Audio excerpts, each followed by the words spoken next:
রহম করুন, আমিন। আরেকজন ভাই প্রশ্ন করেছেন, হানাফি ইমাম ও তাবিজ ব্যবহারকারী ইমামের পেছনে সালাত হবে কিনা। এখানে দুইটা ব্যাপার, হানাফি ইমাম আর তাবিজ ব্যবহারকারী ইমাম কিন্তু এক ব্যক্তি না।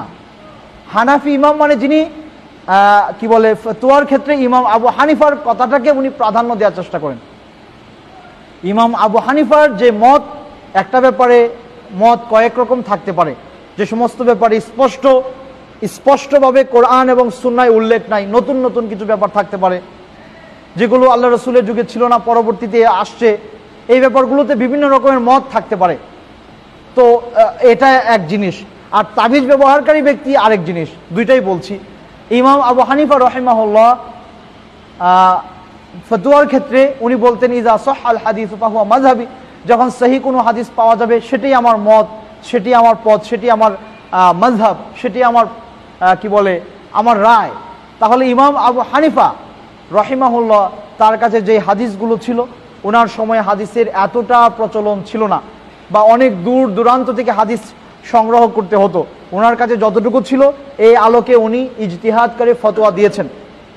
এখন ওনার এই ফতোয়া যদি আল্লাহ রাসূলের সহিহ সুন্নাহর বিপরীতে চলে যায়, তাহলে ওনার ফতোয়াটা গ্রহণ করা যাবে না, আল্লাহ রাসূলের কথাটাকেই গ্রহণ করতে হবে। এবং উনি তাই বলেছেন যে আমার কথা যদি আল্লাহ রসুল সাল্লাল্লাহু আলাইহি ওয়াসাল্লামের কথার বিপরীতে হয়, তাহলে আমারটা তুমি দেয়ালে ছুঁড়ে ফেলে দাও।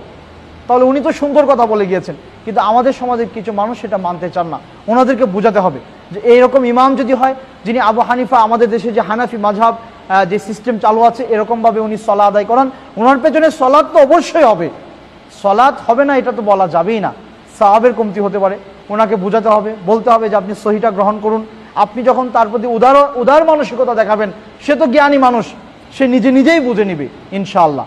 আর যে সমস্ত ব্যক্তিরা তাবিজ কি বলে নিজেরা তাবিজ লিখে দেয় বা তাবিজ লটকায়, আল্লাহ রাসূল স্পষ্ট করে বলেছেন, মান তাআল্লাকা তামিমাতান ফাকাদ আশরাকা, যে ব্যক্তি তাবিজ লটকালো সে শিরিক করলো।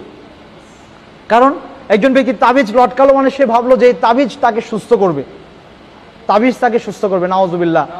মান তাআল্লাকা শাইআন উকিলা ইলাইহি, আল্লাহ রাসূল বলেছেন কেউ যদি কোনো জিনিস ঝুলায়, তাহলে এই ঝুলন্ত যে জিনিসটা আছে এটার উপর তাকে ছেড়ে দেওয়া হয়, সুপোর্ট করা হয়।